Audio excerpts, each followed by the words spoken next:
Bem, queridos, eu quero convidar a todos para o texto bíblico de Filipenses, no capítulo 4, versículos 21, 22 e 23. Pode ser que você esteja com a sua Bíblia em mãos e pode abri-la, ou então o texto já é projetado em sua tela e você pode acompanhar a leitura aqui na mesma versão em que eu leio, a NVI. São palavras do apóstolo Paulo, de fato, encerrando a sua carta, são as saudações finais do apóstolo Paulo a essa igreja tão amada por ele, a igreja dos Filipenses. E no verso 21 do capítulo 4 ele diz assim: saúdem a todos os santos em Cristo Jesus. Os irmãos que estão comigo enviam saudações. Todos os santos lhe enviam saudações, especialmente os que estão no palácio de César. A graça do Senhor Jesus Cristo seja com o espírito de vocês. Amém. Até aqui, vamos orar, vamos fechar os nossos olhos e falar com o nosso Deus. Senhor, nós te agradecemos por essa longa jornada que tivemos nessa série de reflexões, nessa carta tão maravilhosa, escrita pelo apóstolo Paulo aos Filipenses. Te agradecemos por cada domingo em que o Senhor trouxe a beleza de Jesus bem claramente aos nossos corações através do texto bíblico.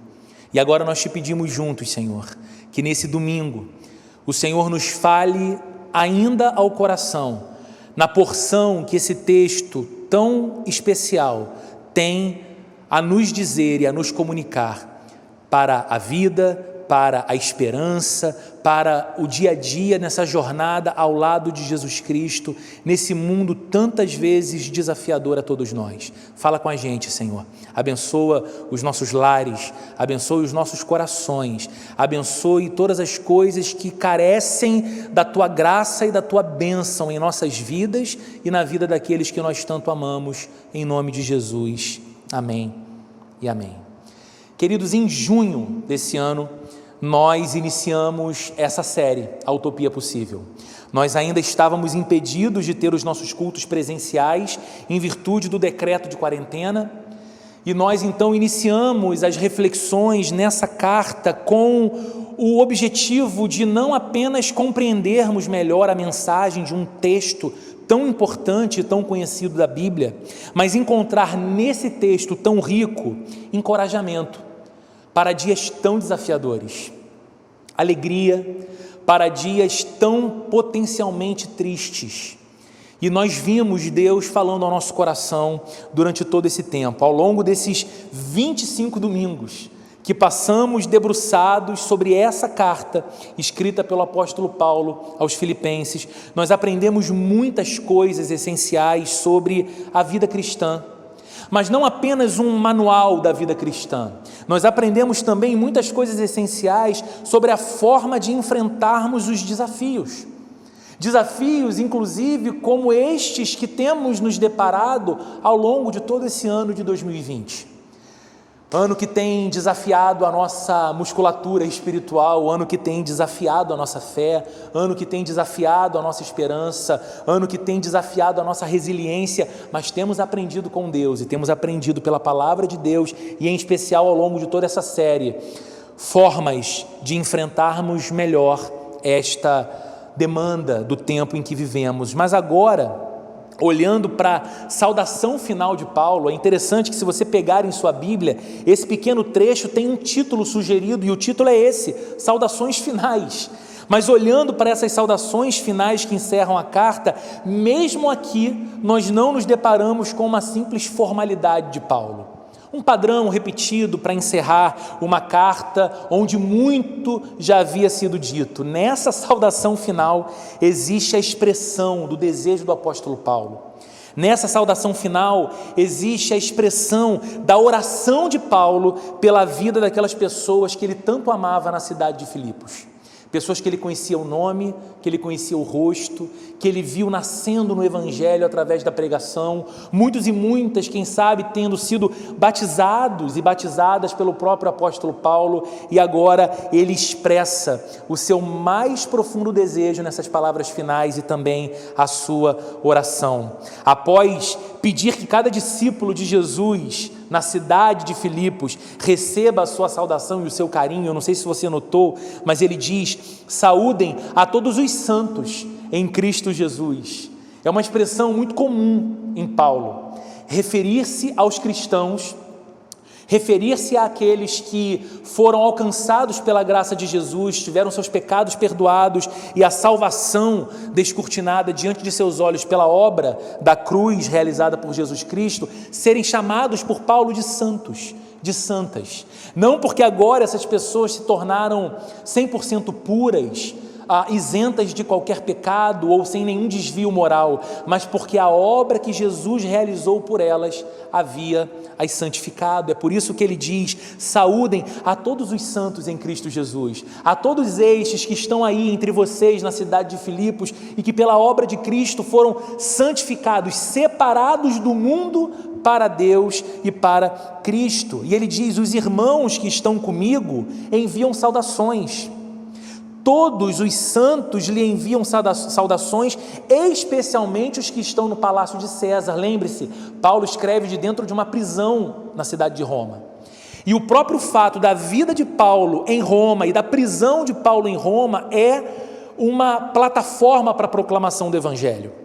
As pessoas ficaram curiosas de entender quem era aquele prisioneiro, e ao abordá-lo, e ao inquiri-lo, e ao ouvi-lo, inclusive guardas do império converteram-se a Cristo. É por isso que ele diz: olha, inclusive estes santos, estes que também foram separados do mundo para Deus pela obra de Cristo, e que serviam ao império, que tinham em César uma divindade, eles agora cultuam exclusivamente a Jesus, embora sigam como autoridades militares do império, eles também estão enviando saudações a vocês aí em Filipos. Então, após essa troca de saudações, Paulo diz, com o último versículo, o versículo 23, qual é a única maneira possível de se viver tudo o que ele ensinou durante a sua escrita da carta aos Filipenses. Como os filipenses teriam condições de viver todas as coisas que Paulo disse, e como nós temos condições de viver todas as coisas aprendidas nessa carta aos Filipenses. A única maneira é essa, como ele diz no verso 23, a graça do Senhor Jesus Cristo seja com o espírito de vocês. Duas palavras chamam de cara a nossa atenção e a gente precisa compreender o que elas querem dizer para que então compreendamos o que Paulo está desejando e expressando aqui como oração e vontade para a vida daquelas pessoas. A primeira palavra é Espírito. A graça do Senhor Jesus Cristo seja com o Espírito de vocês. É interessante que ele não simplesmente diz que a graça esteja sobre vocês, que a graça os alcance, mas que a graça do Senhor Jesus Cristo seja com o Espírito de vocês. Queridos, nenhum desejo deve ser maior nem mais urgente do que esse, que a graça de Jesus esteja presente conosco e que a graça de Jesus exerça o controle sobre os nossos espíritos. Como você sabe, nós não somos pessoas constituídas apenas de matéria. Você não é apenas um resultado de músculos, ossos, tendões e órgãos. Não. Nós temos também uma dimensão não material da nossa existência. E nessa dimensão não material é exatamente onde nascem e se desenvolvem as nossas emoções, os nossos desejos, as nossas inclinações, os nossos sentimentos. E a Bíblia dá nome para essa dimensão não material do homem. A Bíblia chama isso de o espírito humano. Em outros momentos a Bíblia chama isso de a alma humana, mas sempre referindo-se à mesma coisa, ou espírito ou alma, essa dimensão não material do ser humano. A primeira palavra então que chama a atenção nesse verso é essa, o espírito, que a graça seja com o espírito de vocês. E a segunda palavra, é óbvio, é graça. E você sabe possivelmente o que significa graça. Graça é favor imerecido. Graça é benevolência que se recebe sem que se faça nada para alcançá-la. É uma decisão de quem é gracioso, em agir graciosamente na direção de quem não tem mérito para isso. E o interessante é que Paulo falou sobre muitas expressões da graça de Jesus durante toda a sua carta.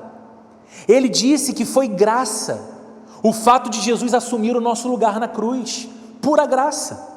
Ele diz que foi graça o fato de Jesus nos conceder uma nova vida nele, não sermos mais os mesmos homens, as mesmas mulheres, com os mesmos pensamentos, sentimentos e inclinações, mas sermos gente nova, gente de Deus, como consequência da graça.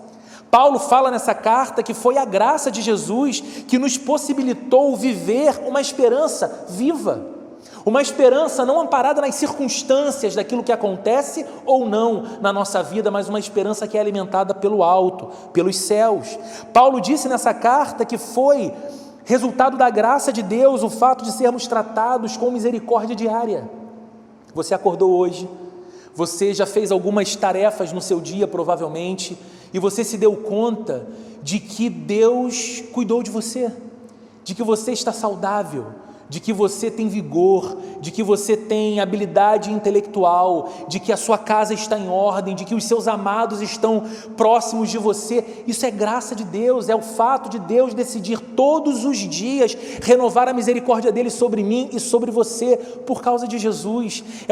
É a decisão de Deus graciosamente não nos tratar conforme os nossos méritos, não responder aos nossos frágeis esforços de obedecê-lo. É graça, é compaixão. Aliás, Paulo nos ensina nessa carta que é graça de Jesus o fato de sermos providos em todas as nossas necessidades, como vimos no domingo passado, que Deus em sua graça, em sua gloriosa riqueza, supriria cada uma das nossas necessidades em Cristo Jesus, ou na graça de Cristo Jesus. É graça também o fato de sermos fortalecidos em todas as circunstâncias. E eu te pergunto, o tanto que 2020 já desafiou você, o quanto que o seu coração se assustou com esse ano, o quanto que seus pensamentos ficaram bagunçados esse ano, o quanto coisas que estão acontecendo agora na sua vida ou na vida de quem você ama têm o poder de assustar você, e sobre todas essas circunstâncias o Senhor não tem te fortalecido? Você não tem visto Deus mantendo você de pé? Você não tem percebido essa graça que a gente não consegue descrever com perfeição, sustentando a sua vida, sustentando a minha vida? Nenhuma dessas coisas que nós falamos aqui é uma resposta de Deus a algo que tenhamos dado para Ele. Nenhuma dessas coisas, força, provisão, misericórdia, é o resultado de algo que Deus viu em nós, que nos tornava dignos de que Ele nos atendesse dessa forma e então nos retribuísse. Graça é algo que brota espontaneamente do coração de Deus, algo que o homem não merece, algo que o homem não merece em sentido nenhum. É graça, é disso também que trata a nossa salvação. Veja se a sua salvação, o fato de você dizer que em Cristo é alguém salvo da ira vindoura, que em Cristo é alguém salvo da condenação que os seus pecados mereciam, mas hoje você não espera um inferno distante de Deus, mas os céus ao lado do Deus a quem você chama de Pai. Salvação, isso é pura graça, pura graça. Do céu Deus olhou para a terra e viu a mim e viu a você. E mais do que nos perceber perfeitamente, Ele nos viu em nossa miséria, Ele nos viu em nossa real infelicidade, Ele nos viu em toda a nossa potencial maldade que nós abrigamos aqui, dentro desse coração, em consequência do nosso pecado. E qual foi a primeira coisa que Deus sentiu por você e por mim quando nos viu? Ira, ódio, repulsa? Não.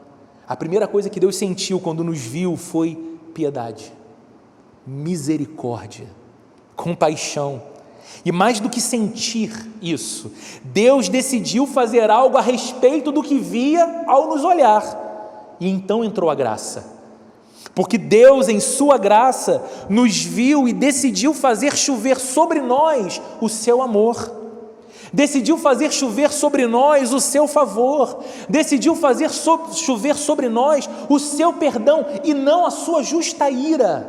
A ira do nosso Deus foi derramada no nosso Salvador, Jesus Cristo, que por graça assumiu o nosso lugar, mas sobre mim, sobre você, foi derramada a chuva do amor, a chuva do perdão, a chuva do favor de Deus. Agora que entendemos as duas palavras, junte-as.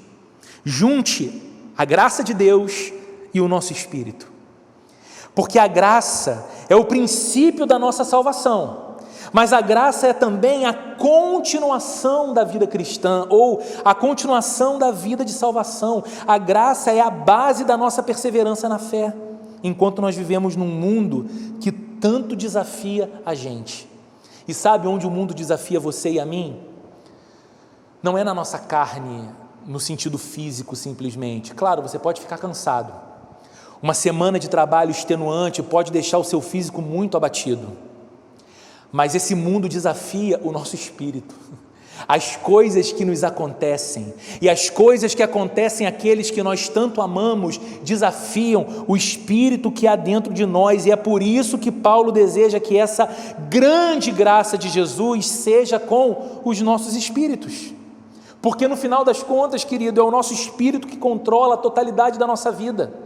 Porque se é nele que nascem os nossos sonhos, se é nele que nascem e são desenvolvidos os nossos desejos, nossas inclinações e os nossos sentimentos, essas coisas nos controlam, essas coisas nos governam. E como é importante o que Paulo está dizendo? Tente olhar um pouco para o passado.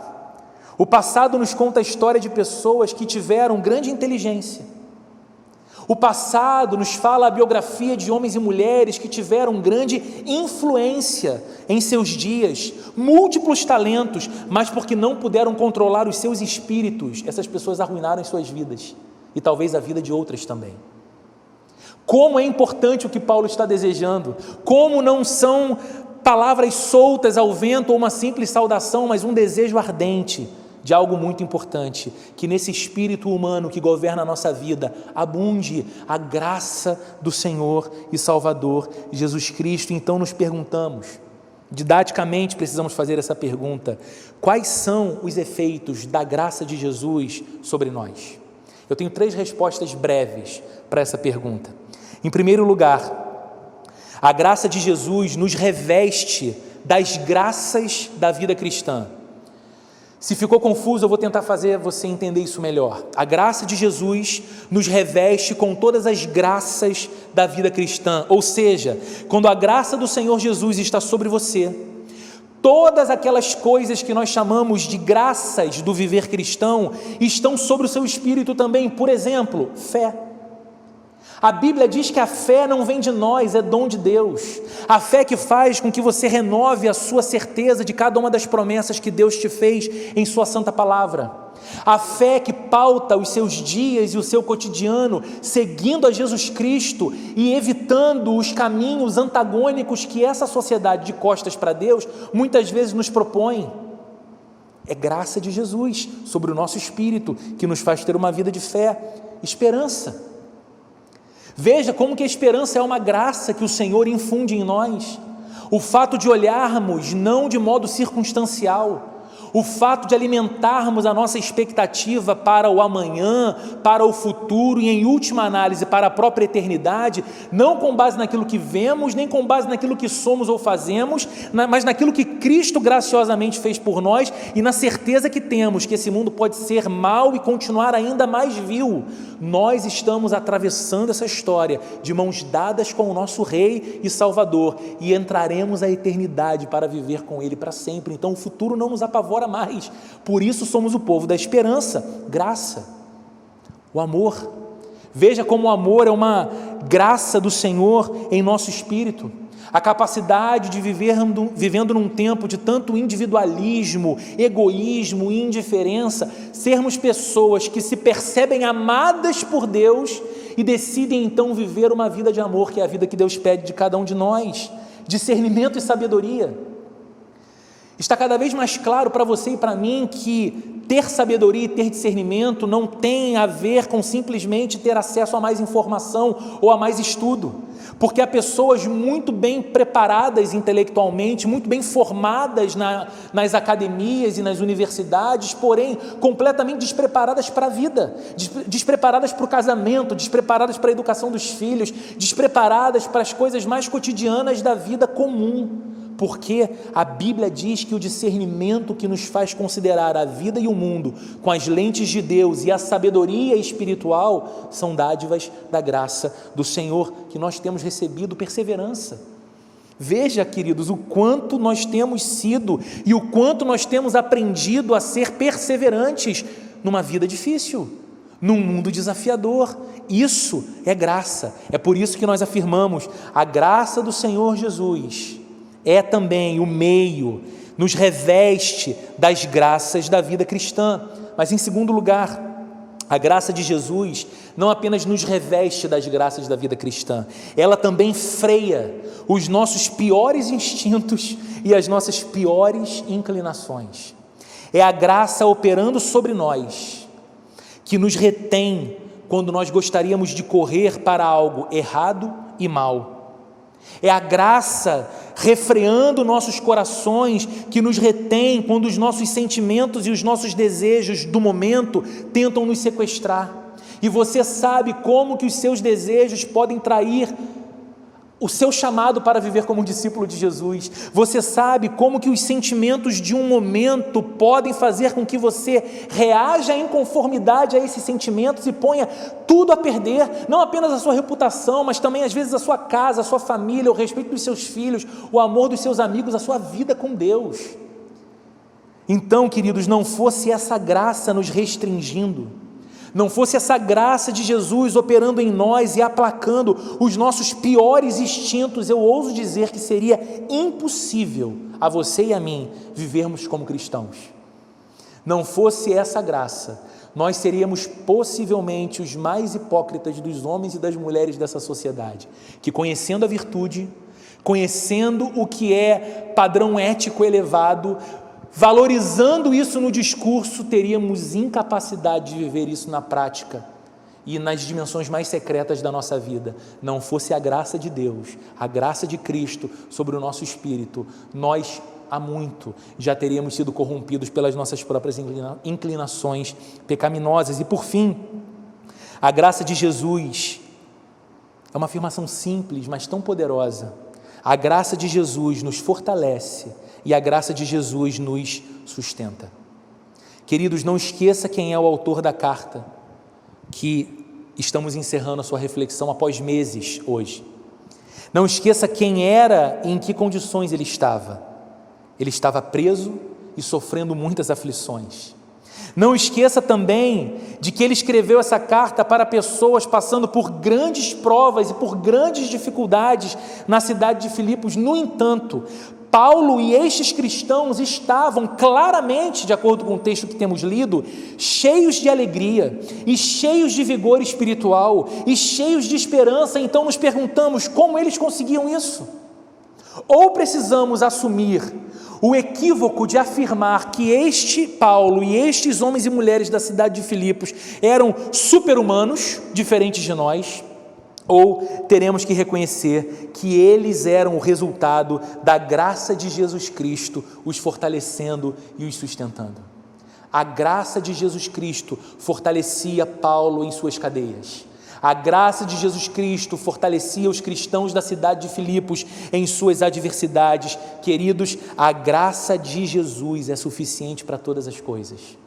É a graça de Jesus sobre nós que mantém o nosso coração no ritmo certo, quando todas as coisas da nossa vida, as dimensões mais materiais, seguem fluindo muito bem, as respostas são sempre favoráveis. É a graça sobre nós que não deixa o nosso coração ficar altivo, arrogante e desprezando ao próprio Deus, mas conectados a Ele em gratidão, adoração e alegria. E é essa mesma graça que nos sustenta no dia mau.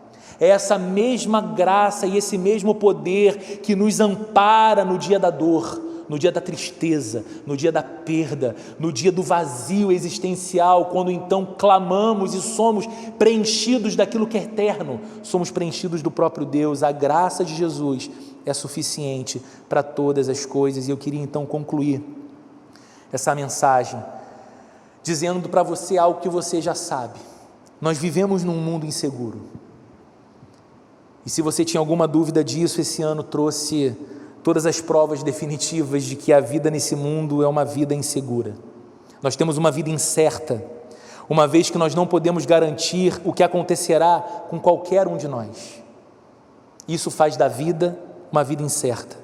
Diante desse fato, de que a vida é dura e de que a vida é incerta, haveria consideração final mais importante do que essa que Paulo faz e que ressalta a centralidade da graça sobre nós? Queridos, o que me reserva a próxima semana que começa amanhã? Eu não sei. O que me reservam os últimos dias de 2020 que está apagando as suas luzes? Tampouco eu sei. Como será 2021? Mais do que isso, como será o resto da vida que eu tenho pela frente? Eu não posso descrever, nem sobre mim, e imagino que você também não possa sobre a sua própria vida, mas o que quer que aconteça, seja qual for a situação, seja qual for a condição, seja qual for a circunstância, uma coisa nós podemos dizer: a graça de Jesus será suficiente para mim, e a graça de Jesus será suficiente para você. É incerto para nós o futuro, ele é mais que certo para Deus, e as mãos que nos guiam são mãos de amor, e a graça que repousa sobre nós não é maldição, é graça, é bênção, é misericórdia, é amor. Essa graça segurará você, não importa o que aconteça. Essa graça sustentará você, não importa pelo que você passe. Essa graça te permitirá ter alegria, mesmo nas tribulações. A alegria que vem de Deus, essa graça te fortalecerá. Essa graça firmará os seus passos. Essa graça guardará você. E essa graça conduzirá você até o último dia da sua história aqui, quando seus olhos fecharem para essa história e abrirem olhando para a face do amado, aquele por quem vivemos, aquele que morreu por nós e com quem estaremos por toda a eternidade, para a sua glória e pela sua graça. Vamos orar juntos. Senhor, obrigado pela tua palavra e obrigado pela tua abundante graça sobre os nossos espíritos. Obrigado porque não somos o que naturalmente poderíamos ser, se não fosse a tua graça operando sobre nós, refreando nossos piores instintos e sustentando e fortalecendo a nossa vida. Nós te louvamos, Senhor, por tanta misericórdia e por tanto amor. E eu oro pela vida dessas famílias tão amadas da nossa igreja, homens e mulheres que te amam, homens e mulheres que aqui têm servido ao Senhor, homens e mulheres que têm achado em nosso meio a sua comunidade de fé e o lugar do desenvolvimento da vida cristã e do chamado que o Senhor tem para cada um deles e delas nessa sociedade e nesse tempo. Eu oro, Deus, para que eles encontrem no Senhor toda a suficiente graça para todo o tempo vindouro, para o dia bom, para o dia difícil, graça suficiente. Eu oro por esses irmãos e amigos queridos dessa comunidade estendida que acompanha a nossa igreja, que ora conosco, que é alcançado pelo Senhor através do teu Espírito, através das pregações feitas aqui. Que o Senhor também os abençoe, que o Senhor também os ampare em toda e suficiente graça vinda de ti, e que os nossos corações se alegrem em vivermos como cristãos, como fomos chamados a viver.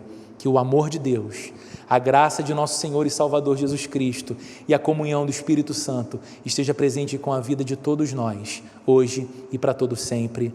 Amém e amém. Semana que vem eu espero você aqui nesse nosso auditório às 10h30 da manhã para um culto super especial, culto de ceia, e que nessa semana Deus abençoe muito você com abundante graça. Fiquem todos na paz.